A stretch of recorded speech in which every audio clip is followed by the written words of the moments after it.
Mike Bohn joined now by Jake Paul, the YouTuber, boxer, influencer, and now Jake, Sports Illustrated powerless cover athlete, man. Congratulations. That's huge news. Tell me a little bit about this. Thank you. I just punched people and then this all happened. I don't know. It's pretty funny. Like when people ask me what I do for a living, I go like this.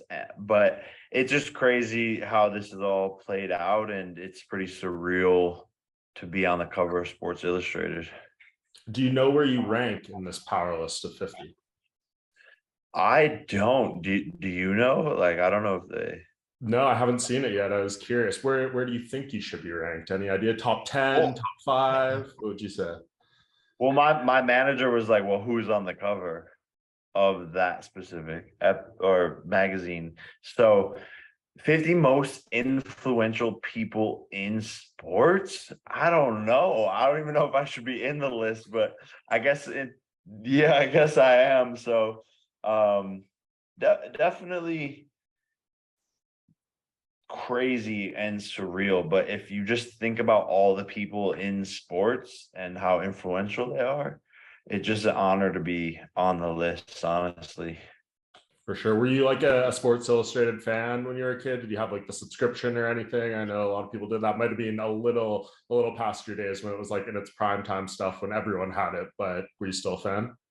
Yeah, no, I was telling my friends that I don't know what year it was or how old I was, but I remember getting um the Sports Illustrated version with LeBron James on the cover, and I just like had it in my room. Um and it's pretty surreal, fast forward, 20 something years, and now maybe some kid is going to have the magazine of me in their room, and I'm can be an inspiration to them. It's just amazing, just grateful.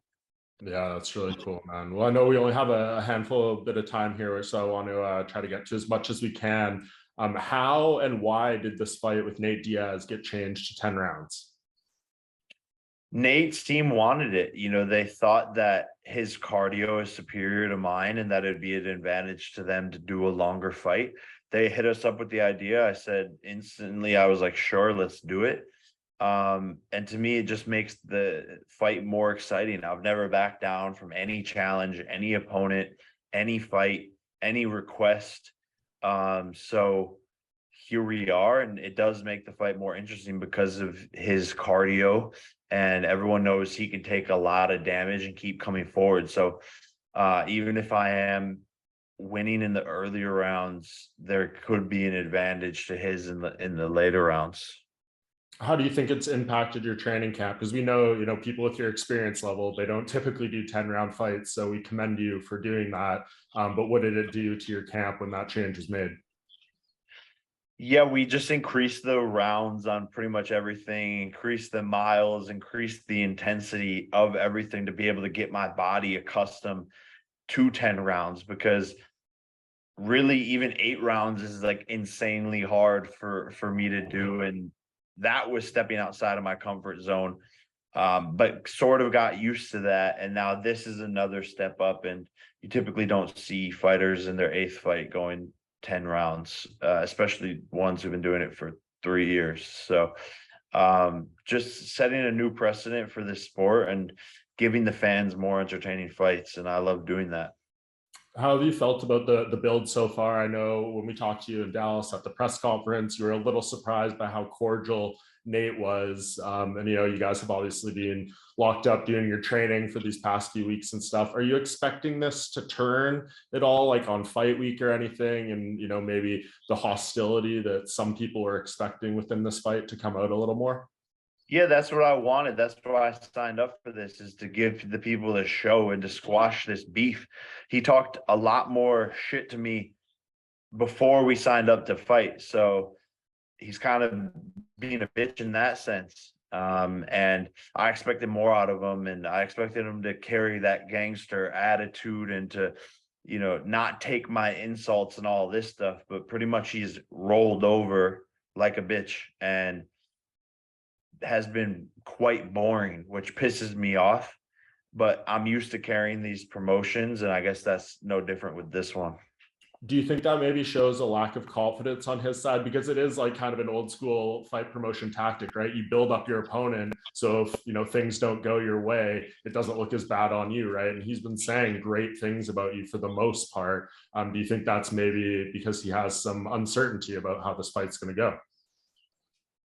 Maybe. I don't know if he reads too deep into things like that or has elaborate game plans like that. I don't think he strikes me as someone who's masterminding his whole career, and thinking about all the words that he says. What do you think this fight does on pay-per-view? You kind of gave me a ballpark prediction when you fought Anderson. What do you think this one does? Man, I think it's going to surprise everyone. This is the most amount of interest we've had in terms of ticket sales, live gate. We're pretty much all sold out, the highest average ticket price for any of my fights.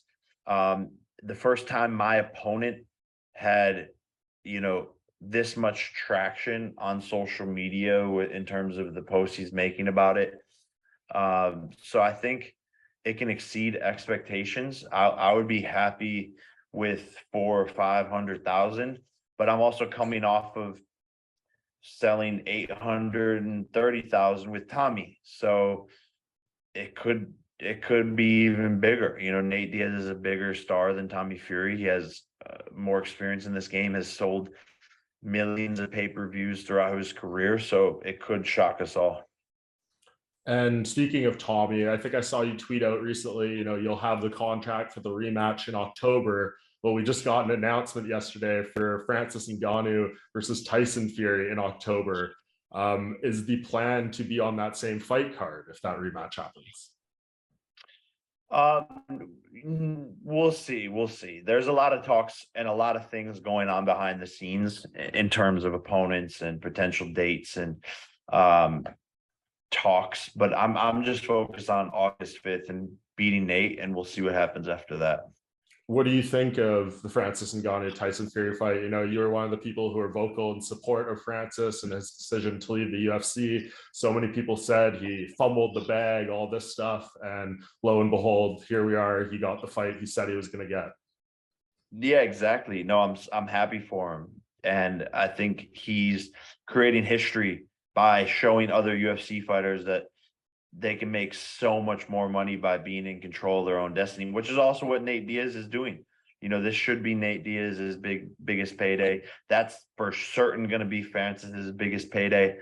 And hopefully more fighters follow suit, leave the UFC, come to the better league, which is PFL, and also be able to box. They're MMA fighters, but they can also box. So I think more fighters will follow in his footsteps, and that's what we're doing with the PFL and growing it, is giving fighters another place to go instead of it just being a monopoly that the UFC has truly created. And Francis is the pioneer of that currently, and this fight is amazing, and it's exciting, and it's fun. And I know you have, a lot of fingerprints on the MMA world, but from the boxing side, some people are criticizing Tyson Fury here, saying, you should be fighting Usyk or Joshua or whatever, and saying this is bad for boxing. What would be your thought on that? A massive fight like this with global audiences and the two baddest men on the planet going at it is only good for everyone and everything. And no one criticized Floyd when he basically came out of retirement just to fight Conor McGregor for hundreds of millions of dollars. But for some reason, they want to criticize Tyson Fury. At the end of the day, we're fighters. We're showmen. It's the show business. We're prize fighters, excuse me. We're pugilists. And you don't get paid for sparring. You don't get paid to do all these things. And people forget that people have families and all of these things. So to me, it's a win-win for everybody. Yeah, I think the purists just need to relax a little bit. I mean, when are we ever going to see something like this again, too? An opportunity where the lineal UFC heavyweight champion is able to fight the boxing heavyweight champion under these circumstances. You might not ever get something like this again. Yeah, and the purists are still gonna tune in. So they can have their opinion, but I guarantee you that zero of them will actually sit there on that Saturday night and not watch the fight and twiddle their thumbs on their couch. Yeah. And last thing I just want to ask you about, you mentioned the PFL there. Give us an update on kind of what the MMA journey looks like for you. I know last time I spoke to you, you kind of gave us a preview of some of your moves. I don't know if you want to give us an update or just let us know where things stand. Yeah, we'll see. We'll see. I'm focused on Nate, but I've always had the offer out for Nate that we could do one boxing match and one MMA match. I'm down to face him in MMA, and I think once I beat him in boxing, he'll probably want to get it back. But I'm down for that. And we'll see when I get into the smart cage. Do you think PFL purchasing Bellator would be good for the business, and should they do it? It's interesting. It's definitely interesting. It has a lot of pros. I think there's also some cons, but we'll see. Yeah, it's going to be interesting. Well, I'll leave it at that, Jake. I know you got some other interviews to do, but I'll be out in Dallas in a few weeks. So we'll sit down. I'm sure have more of your time on fight week. Hope these last couple weeks of camp go good, and we'll see you out there, man. Awesome. Thank you, man. Appreciate it, Jake.